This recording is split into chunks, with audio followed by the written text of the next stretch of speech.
Isaiah 19. The burden of Egypt. Behold, the Lord rideth upon a swift cloud, and shall come into Egypt. And the idols of Egypt shall be moved at his presence, and the heart of Egypt shall melt in the midst of it.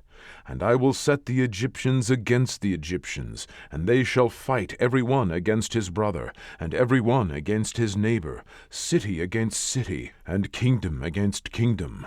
And the spirit of Egypt shall fail in the midst thereof, and I will destroy the counsel thereof. And they shall seek to the idols, and to the charmers, and to them that have familiar spirits, and to the wizards. And the Egyptians will I give over into the hand of a cruel lord, and a fierce king shall rule over them, saith the Lord of hosts. And the waters shall fail from the sea, and the river shall be wasted and dried up, and they shall turn the rivers far away, and the brooks of defense shall be emptied and dried up, the reeds and flags shall wither. The paper reeds by the brooks, by the mouth of the brooks, and everything sown by the brooks shall wither, be driven away, and be no more. The fishers also shall mourn, and all they that cast angle into the brooks shall lament, and they that spread nets upon the waters shall languish. Moreover, they that work in fine flax, and they that weave networks, shall be confounded, and they shall be broken in the purposes thereof, all that make sluices and ponds for fish. Surely the princes of Zoan are fools. The counsel of the wise counselors of Pharaoh is become brutish. How say ye unto Pharaoh, I am the son of the wise, the son of ancient kings? Where are they? Where are thy wise men? And let them tell thee now, and let them know what the Lord of hosts hath purposed upon Egypt. The princes of Zoan are become fools. The princes of Noph are deceived. They have also seduced Egypt, even they that are the stay of the tribes thereof. The Lord hath mingled a perverse spirit in the midst thereof, and they have caused Egypt to err in every work thereof, as a drunken man staggereth in his vomit.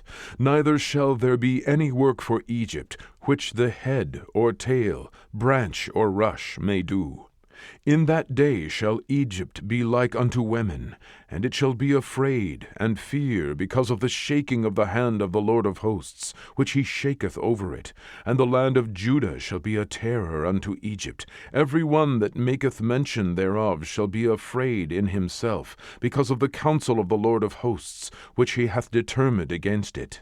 In that day shall 5 cities in the land of Egypt speak the language of Canaan, and swear to the Lord of hosts. One shall be called the city of destruction. In that day shall there be an altar to the Lord in the midst of the land of Egypt, and a pillar at the border thereof to the Lord. And it shall be for a sign and for a witness unto the Lord of hosts in the land of Egypt. For they shall cry unto the Lord because of the oppressors, and he shall send them a Saviour, and a great one, and he shall deliver them. And the Lord shall be known to Egypt, and the Egyptians shall know the Lord in that day, and shall do sacrifice and oblation. Yea, they shall vow a vow unto the Lord, and perform it. And the Lord shall smite Egypt, he shall smite and heal it, and they shall return even to the Lord, and he shall be entreated of them, and shall heal them.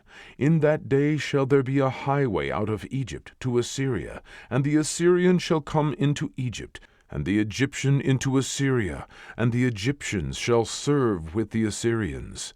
In that day shall Israel be the third with Egypt and with Assyria, even a blessing in the midst of the land, whom the Lord of hosts shall bless, saying, Blessed be Egypt my people, and Assyria the work of my hands, and Israel mine inheritance.